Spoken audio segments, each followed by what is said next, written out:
Hey, what's going on everyone? Fever here, back with another video, and today I'm going to be showing you guys the best button bindings for Fortnite on console, specifically PS4 and Xbox, and I've watched a ton of different videos and sort of nitpicked the best parts and sort of created our own little style. So without further ado, let's just hop right into our settings.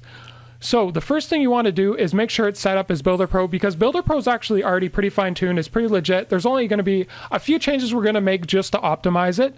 Now, the first thing we want to do is change the left analog button, and we're actually going to be changing this to jump.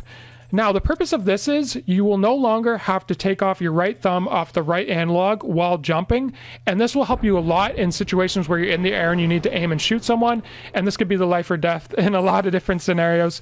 So it's definitely something worth practicing on, getting used to, because it will actually help you out in the long run, especially when you're in the air taking fights from jumping.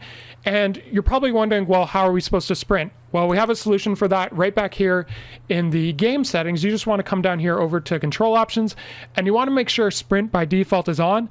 This will allow you to sprint all the time by default. Of course, it speaks for itself. And the only thing we really need to change now is walking, because then you're probably wondering then, how are we supposed to walk? So what we're going to actually be doing is changing the game menu from map, and we're going to change this right up here to sprint auto sprint. So what this will do is whenever you're pressing the analog stick forward, you're going to sprint. And all you need to do is press the game menu button whilst doing that, and this will cause you to walk in scenarios where maybe you need to crouch and you need to walk slowly and you're trying to sort of surprise your opponent. And we're actually going to be changing this. Well, actually, you could keep this the same, but what we're going to do here is change the emote picker, and we're actually going to change this to crouch as well. And the purpose for this is, previous to this update, Builder Pro, one of its major flaws was you had to crouch with the right analog stick, pressing it in, and what this would do is it would negatively affect your aim. It was much harder to crouch peek people and to crouch peek and shoot people without messing up with your aim a little bit, because of course it was on your analog stick as well. So this makes it a lot better if you're slightly peeking over ramp, crouch peeking someone, then shooting them, which is very effective when you're in your towers and stuff like that. And all it really did was it changed the emote picker. So what you can easily do is just quickly change this one to emote picker. The only thing you're losing now is replaying the last emote, which I'm sure isn't a big deal for most people. So boom, there we go. We've lost nothing by doing that. Now, after we've done that, guys, what we're going to actually do is change squad comps, because I don't know about you guys, but I've never used squad comps before in my entire life, and I'm probably sure that most of you guys haven't either. And since we don't have a map right now, we're actually going to change this to map, and you'd be surprised how used to you can get to this. I know from me doing it, it was actually very simple. It feels natural almost. I don't know why, but it works out pretty well. Now, as we keep going along here, we're almost done. We're going to actually change X. Now, this is a big change. This is something you're going to have to definitely get used to. We're going to be changing the X button to switch mode, which is pretty different considering the circle button used to be switch mode and edit.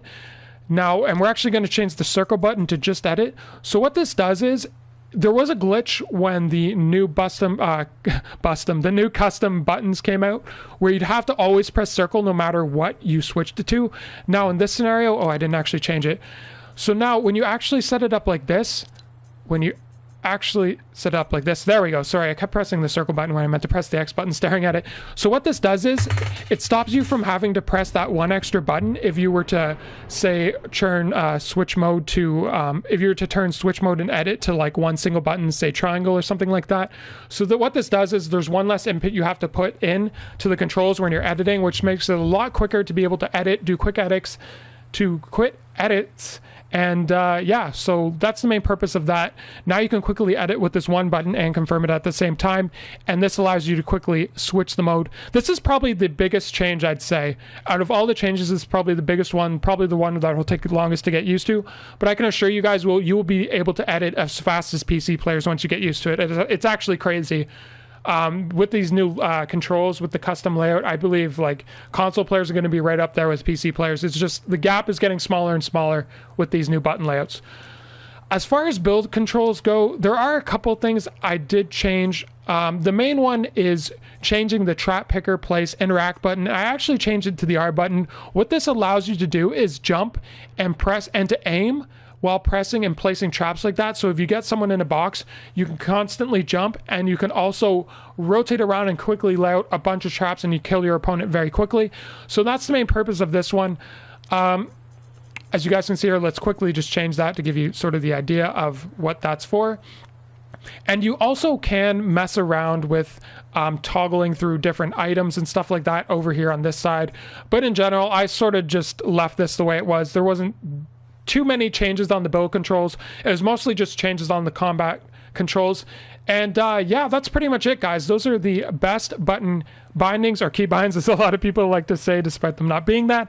But other than that, guys, I hope you enjoyed the video. I hope these settings help you out. I know they definitely did help me out. They will take a little while to get used to, probably give it a week or so, but I'm sure you guys will be back to right where you need to be after these. So if this video helped you out, make sure to like, subscribe, because I do live stream here on YouTube, and I will be posting more videos. And make sure to comment below telling me, guys, what your guys' settings are. And other than that, guys, I'd like to thank you for watching, and hopefully we'll see you in the next video.